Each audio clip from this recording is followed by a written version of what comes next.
నాలో ఉన్న రాక్షస రూపాన్ని నువ్వు చూడు రూపా అని అంటూ వెంటనే రూపను బలత్కారం చేస్తూ ఉంటాడు గౌతమ్. రూప కంగారు పడిపోతూ బాధపడిపోతూ ఏడుస్తూ ఉంటుంది. నన్ను వదులు, నిన్ను వదలడానికి కాదు, నిన్ను హక్కున చేర్చుకుంది అని విధంగా అంటూ వెంటనే రూపని అలా పాడు చేయబోతూ ఉన్న సమయంలో అదే సమయానికి రాజు వచ్చి రే నా భార్యనే నువ్వు ముట్టుకుంటావా అని అంటూ గౌతమ్ని చెంప పగలగొడతాడు. అయినా నీకు రూపకు తెగదెంపులు అయిపోయాయి. నేను రూపని ప్రేమిస్తున్నాను, నేనేదో చేసుకుంటున్నాను, నీకేంటి నొప్పి, నువ్వు ముందు ఇక్కడ నుండి వెళ్తావా లేదా, వెళ్ళరా వెళ్ళు అని అంటూ రూప బాధపడిపోతూ రాజు వైపు చూస్తూ ఉంటే రాజు మాత్రం గౌతమ్ని కొడుతూ ఉంటాడు. ఇక గౌతమ్ రాజును కూడా అలా ఇద్దరు ఒకరికొకరు కొట్టుకుంటూ ఉంటే వీడిని ఇలా కాదు అమ్మాయి గారు, వీడిని చంపేయాలి అని అంటూ వెంటనే రాజు గన్ను తీయగానే రాజు వద్దు రాజు, వీడిని చంపి నువ్వు జైలుకి వెళ్తే అప్పుడు నా పరిస్థితి ఏం కావాలి రాజు, వద్దు రాజు, వదిలేసే రాజు వద్దు అని రూప అంటూ ఉంటుంది.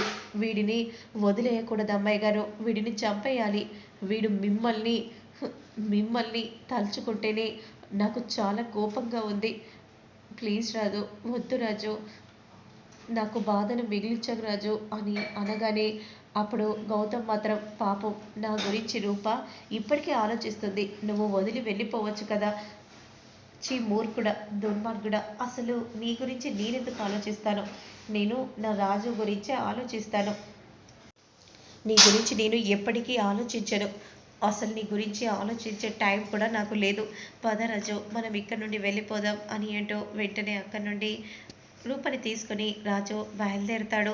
మరోవైపు మాత్రం అసలు అక్కడ ఏం జరిగిందో ఏంటో అని అనుకుంటూ ఉండగా అంతలో గౌతమ్ ఫోన్ చేస్తాడు. అప్పుడు వెంటనే శ్వేత లిఫ్ట్ చేసి పంజరానికి చిలుకని చేర్చావా గౌతమ్, లేదు, పంజరంలో నుండి చిలుక ఎగిరిపోయింది, ఏంటి గౌతమ్ ఏమంటున్నావు, ఆ రాజుగాడు వచ్చి రూపని తీసుకెళ్ళిపోయాడు.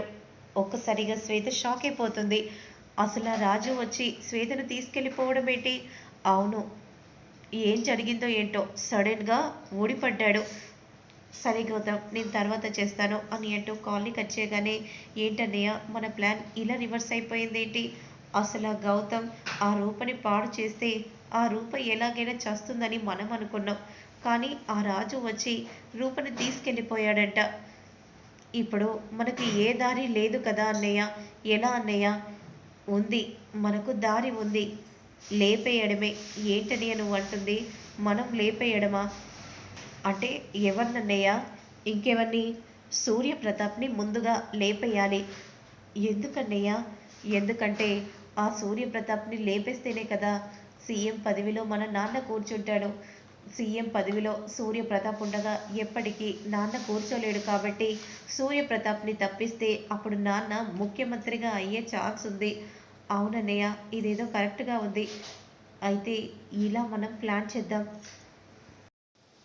ఓకే అన్నయ్య అలాగే చేద్దాం, కానీ రూప సంగతి ఆ తర్వాత మనం ఆటోమేటిక్గా రూప సంగతి నేను చూసుకుంటాను, నువ్వేం కంగారు పడకు శ్వేత అని హర్ష చెప్తూ ఉంటాడు. మరోవైపు మాత్రం ఏంటి రాజు ఇక్కడ ఆపావేంటి, మన ఇంటికి తీసుకెళ్ళు రాజు, వద్దు రాజు, నువ్వు నన్ను తీసుకుని వచ్చావు, ఇంటికి తీసుకెళ్లకుండా మళ్ళీ నాన్న ఉన్న చోటికి ఎందుకు తీసుకుని వచ్చావు, అమ్మాయి గారు నేను మిమ్మల్ని అలా తీసుకెళ్తే ఎత్తుకెళ్ళిన పేరు వస్తుంది, అలాగే మిమ్మల్ని నేను నేరుగా తీసుకెళ్ళాలని అనుకుంటున్నాను, సరే రాజు అయితే ఇంట్లో చెప్పి నాన్నకు చెప్పి నన్ను తీసుకెళ్ళు రాజు, సరేనా, పద అని అంటూ వెంటనే అలా లోపలికి వెళ్తూ ఉంటారు.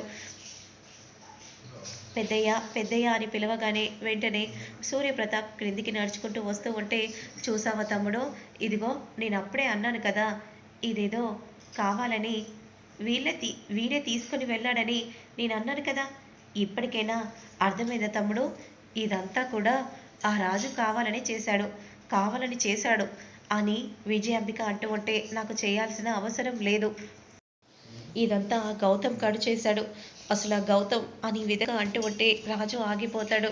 పెద్దయ్య అమ్మాయి గారు ఈ ఇంట్లో లేకపోతే కనబడకపోయినా మీరెంత బాధపడతారో అంతకంటే ఎక్కువగా నేను బాధపడతాను, ఎందుకంటే అమ్మాయి గారు లేకుండా నేను ఉండలేను. నేను లేకుండా అమ్మాయి గారు ఉండలేరు. మేము ఒకరికొకరం జీవించలేం పెద్దయ్య. అందుకే పెద్దయ్య నేను మీ అల్లుడిగా చెప్తున్నాను అని విధంగా అంటూ వెంటనే రూప చేయిని తీసుకొని సూర్యప్రతాప్ చేతిలో వేస్తాడు.